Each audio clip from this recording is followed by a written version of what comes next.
इसलिए बताया है कि हम सभी को गुरु बनाने चाहिए, लेकिन क्या कहा गया है कि पानी पियो छाने के और गुरु बनाओ जाने के।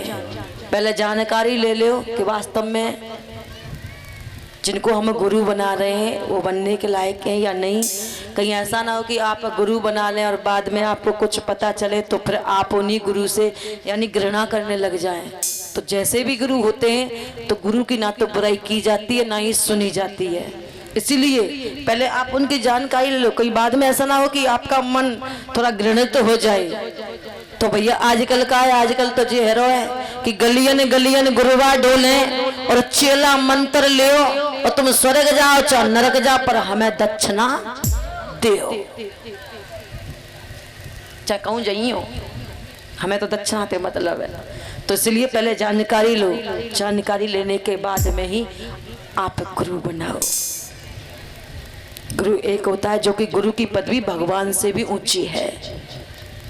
परमात्मा ने गुरु को अपने से ऊपर बताया है। गुरु गोविंद दो खड़े काके लागो पाए, और बलिहारी गुरु आपने गोविंद दिए बताए। हे गुरु आप ही की कृपा से तो मुझे गोविंद मिले हैं, मुझे परमात्मा मिले। अगर आप कृपा नहीं करते, अगर आप गोविंद की भक्ति के बारे में मुझे नहीं बताते, ये नियम मुझे नहीं बताते, मंत्र मुझे नहीं बताते, तो वो गोविंद मुझे कैसे मिल जाता। इसलिए गुरु बनाने अति आवश्यक है। उसके बाद में क्या हुआ, ध्रुव ने नारद जी को ही गुरु बनाया। नारद जी ने ध्रुव के कान में मंत्र दिया, कहा बेटे मैं आपको ये मंत्र देता हूँ। मंत्र दिया ओम नमो भगवते वासुदेवाय। बेटे इस मंत्र का तू जाप करना, तू मधुवन में जा और मधुवन में जाकर के कालिंद्री के किनारे उस कालिंद्री में स्नान करके तू इस मंत्र का जाप करना। बेटे याद रखना, सबसे पहले आप अपनी जिब्या को रोकना, जिब्या पर लगाम लगाना। जिस वक्त तूने अपनी जिब्या को जीत लिया, जिब्या को जीतने के बाद में तू मन को भी जीत लेगा, और मन को जीतने के बाद में तू परमात्मा के दर्शन भी कर लेगा। इसलिए जिब्या पर रोक लगाना। आज गुरु की आज्ञा पाते ही ध्रुव कालिंद्री के किनारे मधुवन में पहुंचे हैं। स्नान किया, स्नान करने के बाद में फल खाए, फल करने के बाद में यानी कि जल पिया, जल पीने के बाद में आज एक वृक्ष की छाया के नीचे बैठ जाते हैं और ओम नमो भगवते वासुदेवा इस मंत्र का जाप करने लगे हैं। मंत्र का जाप करते करते 1 महीना निकल गया। 1 महीना निकलने के बाद में क्या हुआ, यानी कि ध्रुव ने दूसरा महीना जैसे ही लगा तो फल खाना भी छोड़ दिया, पत्ते खाए, पानी पिया, फिर तपस्या करने लगे। तीसरा महीना आया, तीसरे महीने में पत्ते खाना भी छोड़ दिया, यानी कि फिर पानी पिया, पानी पी करके ही भजन करने लगे। चौथा महीना आ गया, चौथे महीने में पानी पीना भी छोड़ दिया। केवल हवा के सारे ध्रुव तपस्या कर रहे हैं, केवल हवा के साथ। जीप पर लगाम लगा ली, जीप पर रोक लगा ली इन्होंने। अब उनको भूख प्यास नहीं सता रही है, ना फल खा रहे हैं, ना पत्ते, ना पानी, केवल हवा के सारे ही भगवान का जप कर रहे हैं, भगवान का तप कर रहे हैं। धीरे धीरे 5वां महीना चल रहा है, अखंड भजन चल रहा है ध्रुव का। चारों ओर तपस्या का तेज फैला, जीव जंतु व्याकुल होने लगे। चारों ओर से हवा खच करके ध्रुव के पास में आने लगी। ध्रुव ने वायु को रोक लिया, जीव जंतुओं का दम घुटने लगा, सांस नहीं मिल रही है उनको क्योंकि हवा ध्रुव के पास में जा रही है खिंच करके। ध्रुव ने उस हवा को रोक लिया था।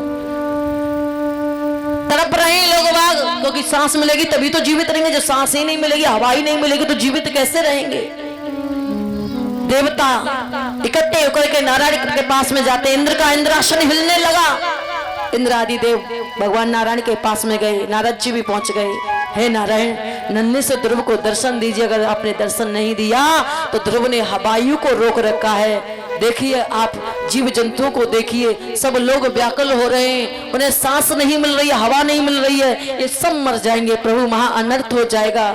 इसलिए इन जीवों की रक्षा कीजिए प्रभु, आप ध्रुव को दर्शन दीजिए। आज जैसे ही देखा है तो नारायण ने क्षीर सागर को, वैकुंठ धाम को त्याग दिया है। उसी वक्त आए भगवान श्री हरि नारायण ध्रुव के सामने आकर के प्रकट हो जाते।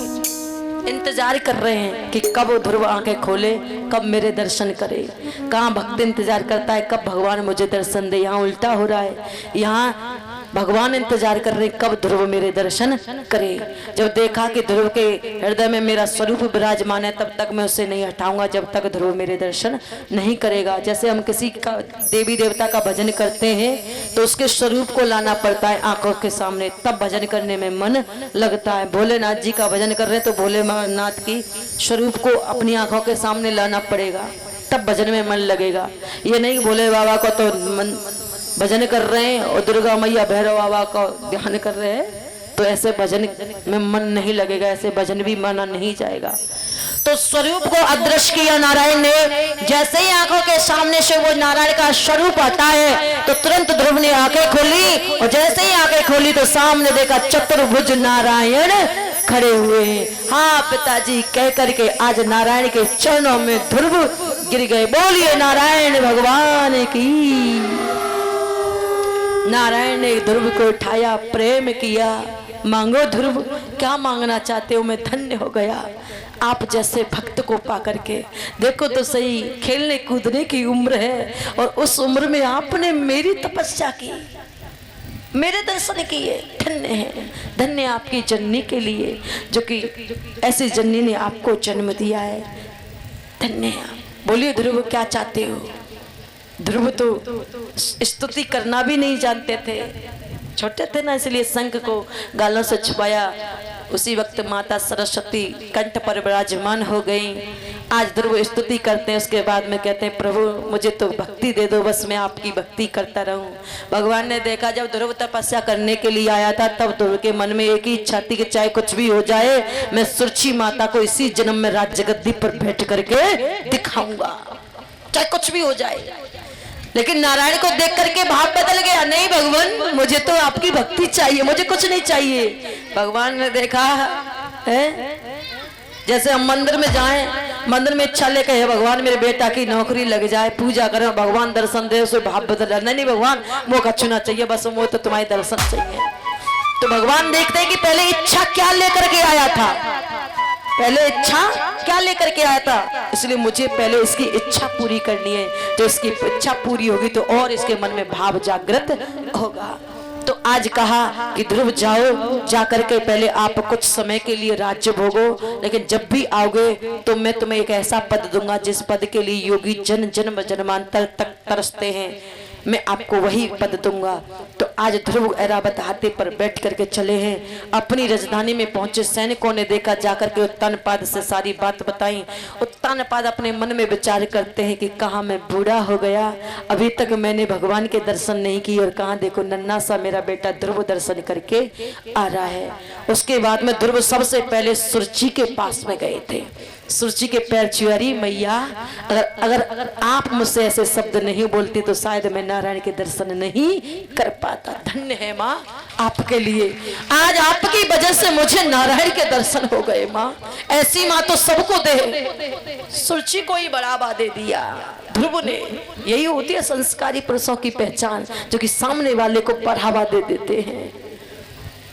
उत्तानपाद के चरण स्पर्श किए, कहा ध्रुव आज तूने मेरी आंखें खोल दी कि कहा मैं राज्य गद्दी पर बैठा राज्य को चला रहा हूं, और तू नन्ना सा होकर के भी नारायण के दर्शन करके आ गया। कहा मेरी उम्र है अब भजन पूजा पाठ करने के लिए, और उस उम्र में मैं राज्य पर गद्दी पर बैठा हूं, इसलिए अब मैं राज्य गद्दी पर नहीं बैठूंगा, मैं भी जाऊंगा भगवान के भजन करने के लिए।